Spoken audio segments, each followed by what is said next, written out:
3 client nightmares that new small business owners might face.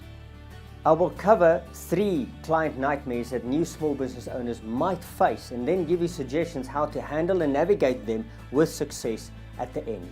The sooner new small business owners can learn, the better. A bad client can really ruin your business quickly. It's not all doom and gloom though.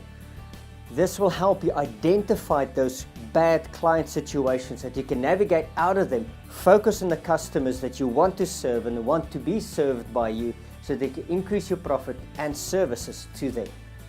Client nightmare number 1, the stretcher. Client calls you, asks for you to submit a quotation, you send it. Later the day they call you and have a 30-minute phone conversation with you.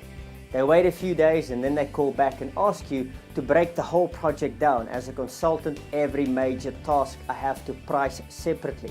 A few days later, then they call and then they go, well, what if I combine it like this or like this? And I combine what you disassembled in 5 or 6 different ways. You get confused like hell.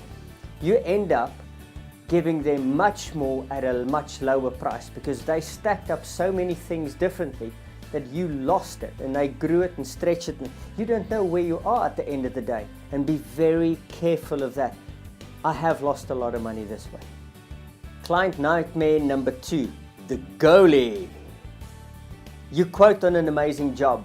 Later the client calls you back and says, you know, can you add this little bit to it, but just a little bit? And then you change it and you up the price of the quote as well, and then they call you and say, well, it was just a little bit. Don't do the price increase, and you agree to that.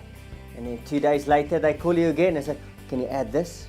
And then later on they do it again, and this and this. And we say, but now the price needs to rise. You go like, yeah, but these are just little favors that you do for me on the side. Soon you will have little or no profit left on that. And then they have the audacity to ask you to deliver the job in half the time. Client nightmare number 3, the blonde in stilettos. I once heard a comedian on a car show make the following statement. He says, well, if you're going to date a blonde who's always wearing skirts and stilettos, you're in for a very high maintenance relationship. This can also ring true to some clients. Some clients will call you 2-3 times a day, be on the phone with you 20 minutes each time that they call. They're on your case, always wanting a little bit extra. Can you quickly do this for me? You know, while you're here, can you do this for me? Before you leave, just do this for me. And at the end of the month, when you calculate the time, you've given them 1 whole day of free time, 1 whole day of billable hours that you're not billing for them for that month. You lost a lot of money. So how do you handle this? Well, care for your clients, be empathic, still be there for them, but care for yourself. As much as you care for your customer, care for yourself.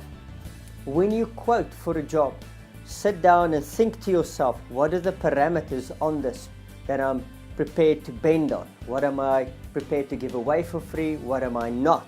What am I prepared to discount and not? What are the client relationship that I'm prepared to give them and not? See, it has very much to do with you. You need to set those parameters. And if the client starts moving out of it, well, wave them goodbye. Slowly let them go. Let these customers that just drain your resources, your time and your money, let them go. Somebody else will pick them up. And focus and take all of that extra time, resources and attention and focus it on the clients that love to be served by you, that you love serving, that where you can give them more value and they love giving you more profits.